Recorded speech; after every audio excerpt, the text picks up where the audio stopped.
அஸ்ஸலாமு அலைக்கும் வரஹ்மத்துல்லாஹி வபரகாத்துஹு. அச்சோலையின் இலையை கொண்டு தங்களை மூடிக்கொள்ள அவர்கள் முயற்சித்தனர். அந்த சமயம் இறைவன், அம்மரத்தை விட்டு நான் உங்களை தடுத்திருக்கவில்லையா?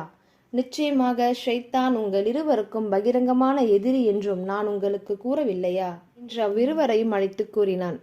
அதற்கு அவர்கள், எங்கள் இறைவனே, எங்களுக்கு நாங்களே தீங்கிழைத்துக் கொண்டோம். நீ எங்களை மன்னித்து எங்களுக்கு அருள் புரியாவிட்டால் நிச்சயமாக நாங்கள் நஷ்டமடைந்தவர்களாகி விடுவோம் என்று பிரார்த்தித்து கூறினர். அல்லாஹ் ஆதம் அலைஹிஸ்ஸலாம் அவர்களுக்கு பாவமன்னிப்பு தேடக்கூடிய வார்த்தைகளை தானே கற்றுக் கொடுத்து அந்த இருவரையும் மன்னித்த போதிலும் ஸ்வர்க்கத்தில் இருந்து வெளியேற்றி விட்டான். பின்னர் நாம் கூறினோம், நீங்கள் அனைவரும் இதிலிருந்து இறங்கிவிடுங்கள். என்னிடமிருந்து உங்களுக்கு என் தூதர்கள் மூலம் நேர்வழி நிச்சயமாக வரும்.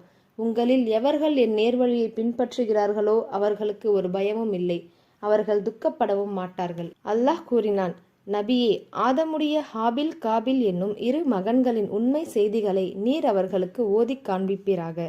இருவரும் குர்பானி பலி கொடுத்த போது அவ்விருவருள் ஒருவருடைய குர்பானியானது ஏற்றுக்கொள்ளப்பட்டது, மற்றவருடையது ஏற்கப்படவில்லை. ஆதலால் நிச்சயம் நான் உன்னை கொன்று விடுவேன் என்றார். உடனே குர்பானி ஏற்றுக்கொள்ளப்பட்டவர், அல்லாஹ் குர்பானியை ஏற்றுக்கொள்வதெல்லாம் இரையச்சம் உள்ளவர்களிடமிருந்துதான் என்று பதில் கூறினார். நீ என்னை வெட்டுவதற்காக உன் கையை என்னளவில் நீட்டினால் அந்நேரத்திலும் நான் உன்னை வெட்டுவதற்காக என் கையை உன்னளவில் நீட்டவே மாட்டேன்.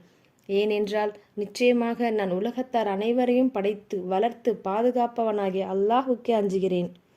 என் பாவ சுமையையும் உன் பாவ சுமையுடன் நீ சுமந்து கொண்டு இறைவனிடம் வருவதையே நான் விரும்புகிறேன். அவ்வாறு நீ வந்தால் நரகவாசி ஆகிவிடுவாய். இதுதான் அநியாயக்காரர்களுக்குரிய கூலியாகும் என்றும் கூறினார். இதன் பின்னரும் அவர் தம் சகோதரரை வெட்டிவிடும்படியாக அவருடைய மனம் அவரை தூண்டவே அவர் அவரை வெட்டிவிட்டார். அதனால் அவர் நஷ்டமடைந்தவரானார். பின்னர் தன் சகோதரனின் பிரேதத்தை எவ்வாறு மறைக்க வேண்டும் என்பதை அவருக்கு அறிவிப்பதற்காக அல்லாஹ் ஒரு காகத்தை அனுப்பி வைத்தான்.